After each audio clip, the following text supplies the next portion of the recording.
ตลาดทงนามีอยากได้ยังก็ซื้อมีอย่างแซ่บมีอย่างแซ่บมังงอนี่แซ่บอยู่ว่ายามนี่แซ่บจ้าแม่นมากิโลเท่าไหร่ดู50,000อันมักตึงมันใหญ่เดโลเท่าไหร่ใหญ่โล40ลองกล่องเด้น้องกล่องโลนึงราคาเดียวกับเงาะนี่โอ้50,000คือเดียว อันนี้ส้มคือหวานจะไม่ตัวหวานเลยเนาะโอ้เขาจะกินส้มๆหวานๆนะ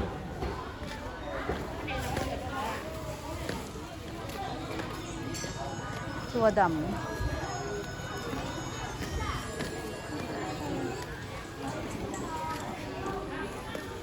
ตลาดทงนามีมาเลาะตลาดทงนามีโอ้มะเขือกอันนั้นบ่มีบ่มะเขือกกินหัวใหญ่ๆมีเยอะว่ะตลาดตกสันไปเซาเอาเนาะไม่อย่างอันนั้นไม่อย่างอันนี้หมูป้าเมนหว่ะเป็นหมู่บ้านหว่ะมะกล้วยจะขายหวีเนี่ยเลยตัวใหญ่25ตัวน้อย20,000เช็ดอย่างกินเนาะผักกาดซ้อมขายยังไงมัด5,000โอ้ยอยู่เหือนอย่างหลายอยู่เนาะเบิ่งว่าสิยากยัง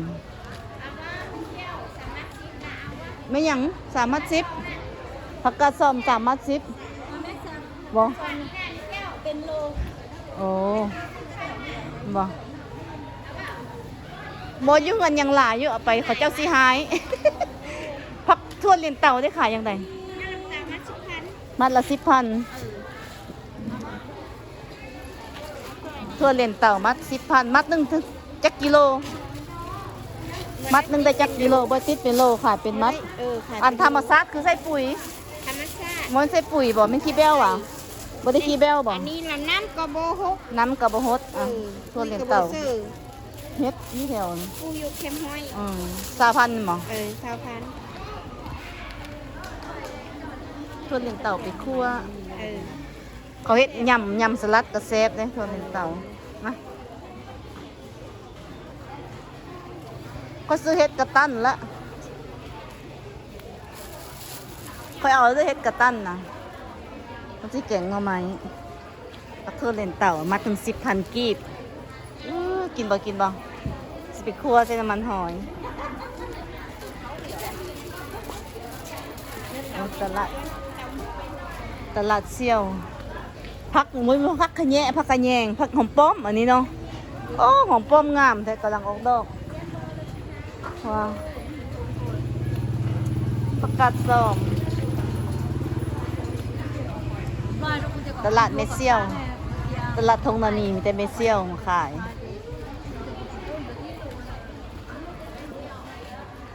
มะกล้วยนี่ขายเนี่ยแต่มี20,000เอาหวีนึงสเปจี้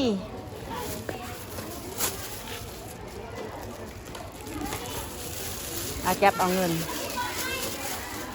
เขาบอกมีมือจับแล้วจะจับเอาเงิน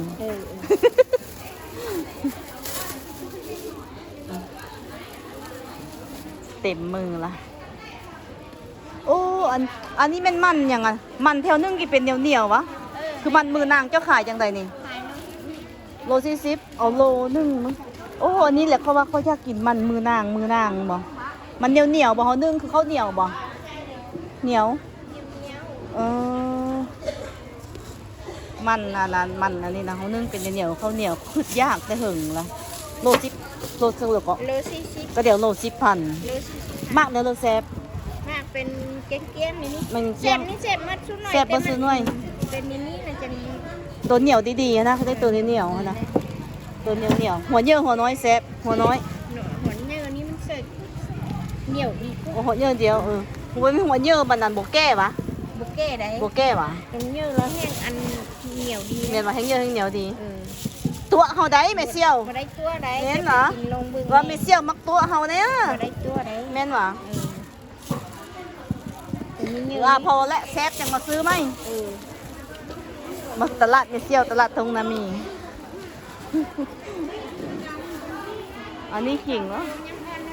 เอา2 โลตึมมันนี้ตึมเนี้ยมันจังแซบแม่เซี่ยว ตึมให้ได้จังแซ่บตึมหลายๆแซ่บหลายตึมน้อยแซ่บน้อยก็ไม่เซียว แม่นละแม่นละ เป็นเท่าเลยหัน เป็น80 คัน